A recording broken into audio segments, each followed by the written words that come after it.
Welcome to my channel. இன்னைக்கு வீடியோவில் ஒரு ஹெல்த்தியான ஈவினிங் ஸ்நாக்ஸ் பார்க்கலாம். சக்கரவள்ளி கிழங்கு வச்சு நல்ல சுவையான பேன் கேக்கு எப்படி பண்ணுறதுன்னு இன்றைக்கி வீடியோவில் பார்க்க போகிறோம். ஹெல்த்தியாக கொடுக்கணுன்னா கண்டிப்பாக இதை ட்ரை பண்ணி பாருங்கள். இது பண்ணுறதுக்கு 1 கப் அளவுக்கு கோதுமை மாவு, 3/4 கப் அளவுக்கு சக்கரவள்ளி கிழங்கு வேக வச்சு மசிச்சு வச்சுருக்கேன். 1/4 கப்பு டெசிகேட்டட் கோகனட்டும், 2 டேபிள் ஸ்பூன் நாட்டு சக்கரை, ஒரு 1/4 டீஸ்பூன் அளவுக்கு பட்டைத்தூள் எடுத்துக்கலாம்.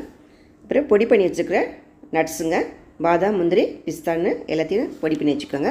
கொஞ்சம் தேன் தேவை. செய்ய ஆரம்பிக்கலாம். ஒரு பவுலில் கோதுமை மாவு போட்டுங்க. இதுக்கு ஒரு பிஞ்ச் அளவுக்கு சால்ட்டு சேர்த்துட்டு மசிச்சு வச்ச சக்கரவள்ளி கிழங்கும் டெசிகேட்டட் கோகனட்டும் இதில் சேர்த்து நல்லா மிக்ஸ் பண்ணணும். இப்போ டெசிகேட்டட் கோகனட் இல்லாதவங்க தேங்காய் துருவில் கொஞ்சம் ட்ரை ரோஸ்ட்டாக ஒரு வறுத்துட்டு ஆற வச்சுட்டு கூட இது கூட சேர்த்துக்கலாம். இது மற்ற இன்க்ரீடியன்ஸும் இதில் சேர்த்துக்கலாம். 2 டேபிள் ஸ்பூன் நாட்டு சர்க்கரையும், இது பட்டைத்தூள், சின்னமன் பவுட்ரு. இப்போ சக்கரவள்ளி கிழங்குல நார் இருந்ததுன்னா அதை ரிமூவ் பண்ணிவிடுங்க. இல்லைன்னா சாப்பிடும்போது குழந்தைங்களுக்கு அது வாயில் மாட்டும், கொஞ்சம் கஷ்டமாக இருக்கும். அதனால் முதலே அதை ரிமூவ் பண்ணிவிடுங்க. இப்போ நல்லா பிசைஞ்சு எடுத்துக்கோங்க. இப்போ பிசையும் போது கொஞ்சம் கெட்டியாக இருக்கும். மாவு சப்பாத்தி மாவு பதத்துக்கு வராது. அதனால் கொஞ்சம் தேவையான பால் கொஞ்சம் சேர்த்துக்கோங்க. ஒரு 2லேருந்து ஒரு 3 டேபிள் ஸ்பூன் அளவுக்கு பால் தேவைப்படும். அது சேர்த்து கொஞ்சம் கொஞ்சமாக சேர்த்து நல்லா கெட்டியாக பிசைஞ்சு வச்சுக்கோங்க. இதை மாவு கூடையே நம்ம ஏற்கனவே பொடிச்சு வச்சுருக்கிற நட்ஸையும் சேர்த்துக்கலாம்.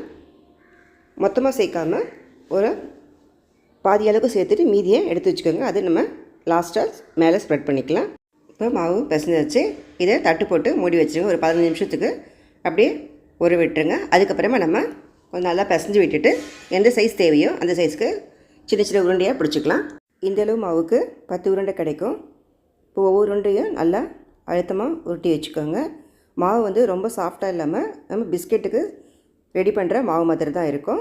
இதை ஒன்றுன்னா உள்ளங்கையில் வச்சு நல்லா அழுத்தி அடக்கி தட்டுற மாதிரி தட்டிக்கோங்க.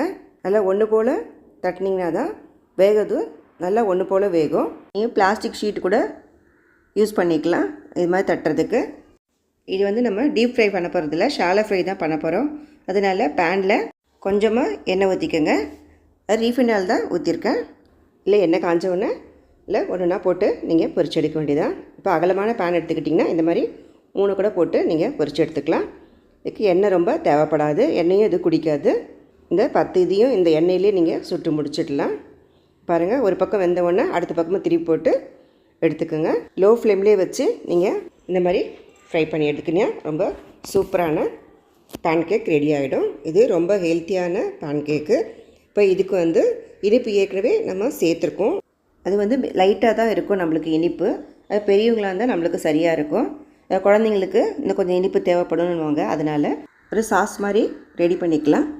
இந்த சாஸ் ரெடி பண்ணுறதுக்கு சோயா சாஸ் தேவைப்படும். 1 டேபிள் ஸ்பூனுக்கு சோயா சாஸை ஒரு சின்ன கிண்ணத்தில் நீங்கள் ஊற்றிக்கோங்க.